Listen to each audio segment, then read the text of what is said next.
Hello, welcome back to the Road to Episode 7, my ongoing series where I chart the road to the release of Star Wars Episode 7, The Force Awakens on December 16th, 17th and 18th, 2015, depending on where you are in the world, and it is only a couple of weeks away. Yes, I managed to get that intro even longer than it already is. A few bits and pieces on this one, just dive right into it.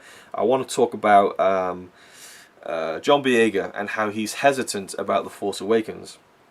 He says to Deadline, "I think for now, based on what I saw and based on my experiences on the set, I just don't know," he said, throwing his hands up. This is a discussion I was having with J.J. Abrams yesterday, and I was just like, how are people going to react to this movie? But there's going to be a reaction for sure, he said. I'm going to try and see it as many times as possible with different audiences just to gauge everyone's opinions of it. And he talks about how he went to Bad Robot in 2011 to meet his producing partner, and J.J. Abrams and Tom Cruise walked out of the door after doing ADR for Mission Impossible. And he said J.J. Abrams literally stopped and said, "John Boyega, right? You're good in Attack the Block. I love that movie. We're going to get you in something." And then 4 years later, he was contacted to do The Force Awakens. But yeah, he's hesitant about how people react. I don't know whether that's because, people saying, "Wow, he must know that the movie sucks." No, I think it's more to do with the fact that he's never done something on this scale before, and he knows how vicious the fans can be, and sometimes it's impossible to please some of those hardcore fans, so I get his hesitation for sure. Now I want to talk about Daisy Ridley. She is on the cover of some magazine, Glamour magazine, in January 2016, and there are some quotes from the interview from that magazine. She talks about her first day of filming Episode 7, The Force Awakens, her first day of being Rey, and she says, "I was petrified. I thought I was going to have a panic attack on the first day." JJ probably doesn't remember this, but he told me that my performance was wooden, and this is on my first day. "I honestly wanted to die. I thought I was going to cry. I couldn't breathe." That's really interesting to me. It kind of makes me think of like the prequels, and how, you know, some of the lines in the prequels, little flat, little wooden, you know, and if I was directing that, I would have said, "Come on, let's do that again," you know, put a bit more life into it. And it seems like George Lucas would just be like, "Okay, say the line, action, cut, next scene." You know, it seemed like George Lucas isn't very a hands-on actor-director, you know. As Harrison Ford famously said, George Lucas is a little impatient with the process of acting. He feels like, "I've written it down, so just do it." And that's cool. That Daisy Ridley obviously was very nervous, and she came across as wooden while filming, and J.J. Abrams said, "You're being wooden." You know, the actors need to be told this if they're not doing something that is going to make the film suffer. She also says, "It's so nice that people are so excited about it, but people are getting tattoos of my face already." And I'm like, you don't even know who Rey is in the story. It seems insane to me. And I agree wholeheartedly, and I actually looked it up. I googled it. There are people out there who have Rey tattoos. I cannot believe... I mean, I was talking about how I thought it was ridiculous that people were dressing up as Rey and Kylo Ren and Captain Phasma on Halloween 2 months before they'd even seen the film. You know, it's almost like... I mean,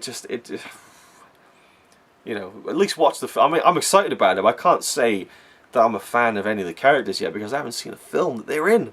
You know, I like the look of them. They seem to be promising, but I can't say that I'm a fan of them yet because I haven't seen the movie, and tattoos is just beyond. I mean, I thought that she was joking, but, well, I didn't think she was joking, but I just thought, really? People have had tattoos of Rey? Googled it, and there's a few people there, like, wow. Wow. I mean, that takes a special kind of someone to do that, I think. She also says, "I haven't seen the film yet. I kind of want to, and I kind of don't. Steven Spielberg's seen it 3 times, and he, as he told me when I met him." So Steven Spielberg has watched The Force Awakens 3 times. I'm sure a guy like Spielberg, if he didn't like the movie, he wouldn't watch it again. He doesn't need to do anything, so that's kind of promising, I think. But again, you can go over these things like, oh, Harrison Ford said that it was really, really good. Spielberg said that it could be the best ever. You know, you got to take all that with a pinch of salt, and it's all down to you. You watching this video right now, as you're sat at your computer or you're sat in your toilet on your phone watching this right now, it's down to you and how you react and you know, and take the film in. That's the only thing that matters, really. It doesn't matter what anyone else says. It's your opinion alone when you see the movie, and you judge it based on your own tastes and your own experiences and how you feel the film is. She also says, finally, my experience has been incredible. I felt supported and respected the whole way through. She's talking about the Disney machine. I've not been told not to do anything. My Instagram has not been monitored, which is interesting. I would have figured that it was, to be fair. But I'm sure they've been told, you know, here's your character poster, make sure you put it on Instagram. So, little things like that. And then finally, I want to talk about in this video, the retro posters, which I think they're official. I'm not too sure. I'll put them up on screen now. They are basically the Force Awakens posters if the Force Awakens was coming out in like 1976, based on the original teaser posters for Star Wars back in 1976. As it says, coming to a galaxy near you this winter. And that was when Star Wars was originally supposed to come out, was in the winter of 1976, but it was pushed back to May 1977, so it's kind of cool, and I love those retro posters. They're really cool, especially the one that says coming to a galaxy near you this winter. That's a really, really cool one. And that's about it for this video. Let me know what you thought about anything I've talked about, and I think that's about it. No, I'll throw something else in here. I'll throw in my Battle of Jakku review. Here we go. On the fly, I feel like this video isn't substantial enough, so here we go. The Battle of Jakku, I put the DLC code thing in the inside there. It came out yesterday, as of recording this video, which will probably come out later on down the line, but I played it yesterday when it came out. It's fantastic, it really is. The Jakku map, the scale is incredible. You're running around on the floor, and there's just broken down AT-ATs everywhere. You're walking through the bellies of all these AT-ATs. You're seeing all of these Star Destroyers. I mean, you look up in the sky, there's more than 50, I would say, Star Destroyers in the sky. And they get smaller as they get further away, but there's so many of them, it's unbelievable. And during the course of many of the matches you have on the big map, a Super Star Destroyer crashes slowly into the ground.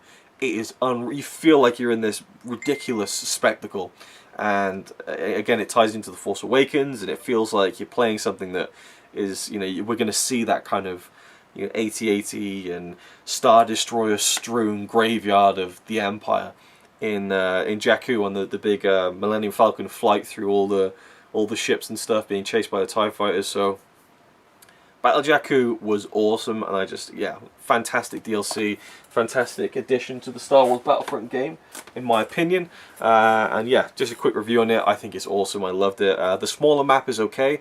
I like it. I like how the battle is still going on in the background, but the main map is so huge, so vast in scope. I mean, there's Star Destroyers like on the ground that have just crashed and stuff, and it's beautiful, absolutely beautiful. Yeah, 10 out of 10 DLC for me, awesome. Not that I need to rate it or anything, but it just ticked all the boxes for me. Thank you for watching, and I'll see you in the next video. I